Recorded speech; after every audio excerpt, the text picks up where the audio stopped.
Apart from working for a company as an employee, some graduates may prefer to start their own business and walk through the path of an entrepreneur.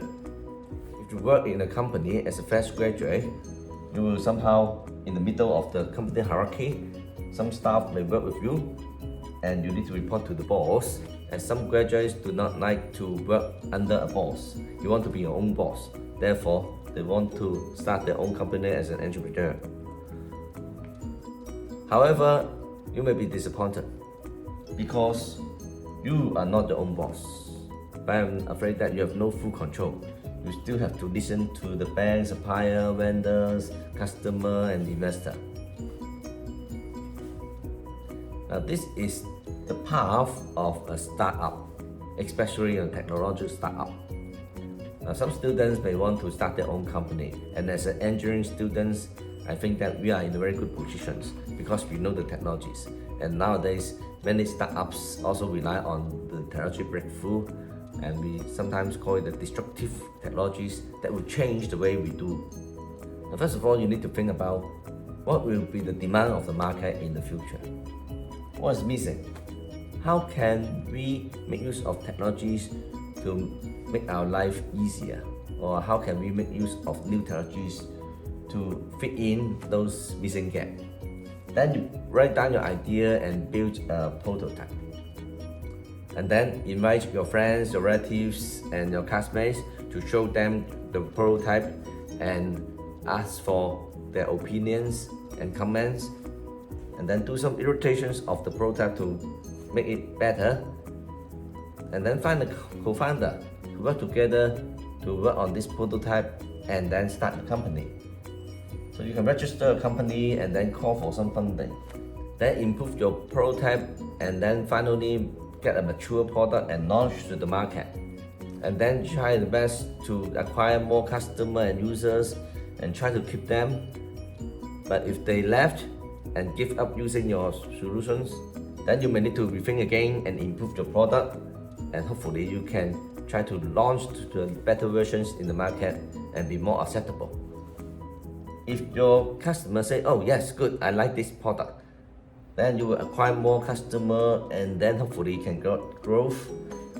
And once you get the growth in your business, then you may invite more investors to invest in your company. Okay, congratulations, then you may success. But before you start a company, you work with some co-founder, the first thing you may need to discuss is how to share the equity of the company. These two diagrams shows different philosophies of sharing. So on the right hand side is equality. So everyone in this company get the same shares. Let's say 1/3. So the share amount are the same. Despite of their contributions, their power, their strength. The diagram on the right hand side shows the ideas of equity.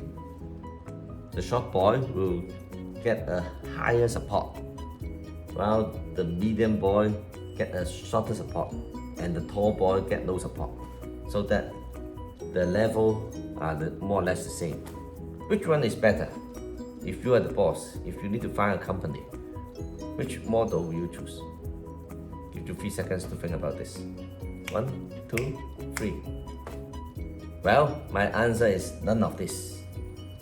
So for the equality model, this is not good for a startup because all of the co-founder get the same share and they have the same power and same voting right. Because some co-founder may say, oh, why me? Why you ask me to do this? Why not you do that?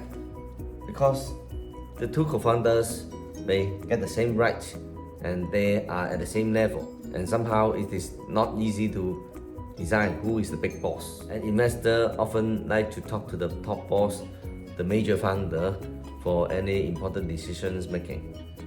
For the equity model, this is not good either, because this is not rational to give more support, give more resources to those who are not capable. So how should we cut the pipe?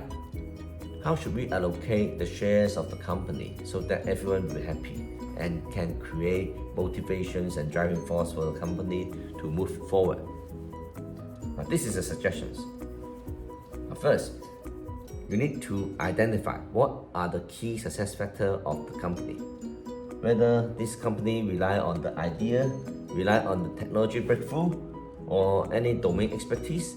For example, if you want to develop your business related to health tech, then apart from IT, you may also need some domain experts from the medical industry. And whether the commitment and risk and the role responsibility and any social network, social capital, these are also the factors that may make the company successful. So you list out all these factors and then put a weighting on this factor.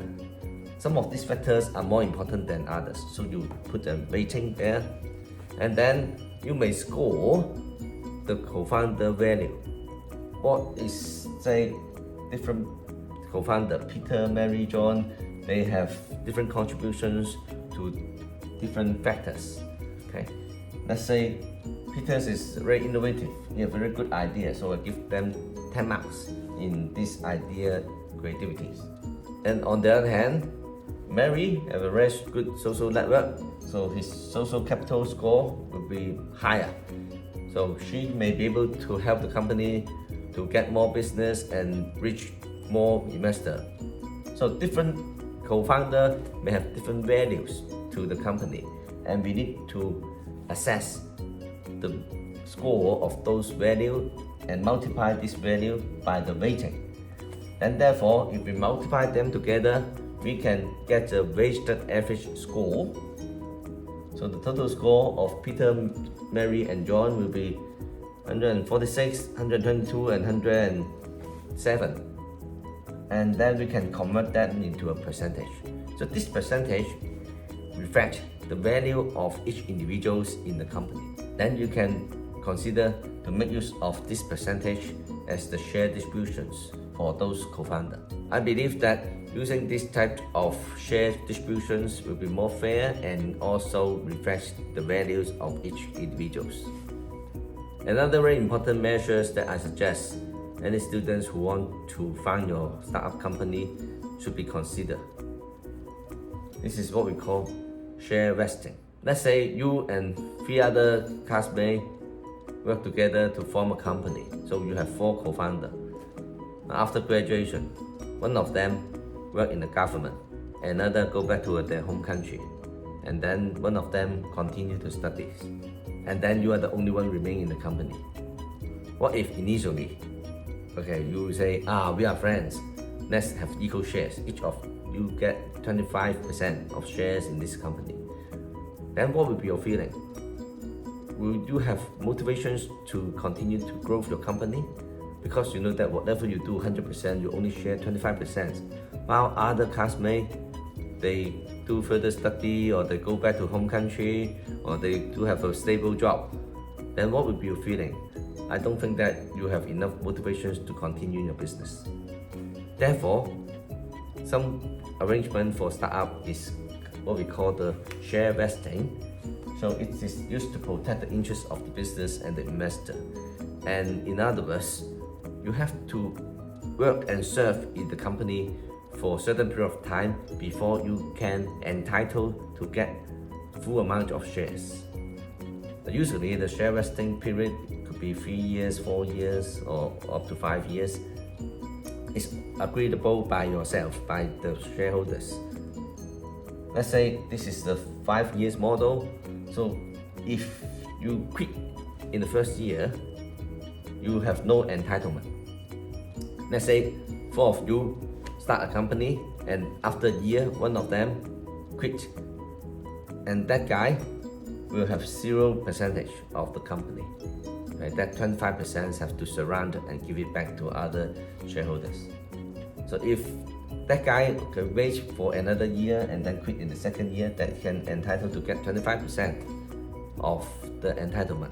So 25 multiplied by 25 means about 6.25%. Okay, so that guy will only entitled get smaller amount of shares. Not until he can finish the service for the full period, then he can get 100% of entitlement. So this is a way that can avoid some early leaver.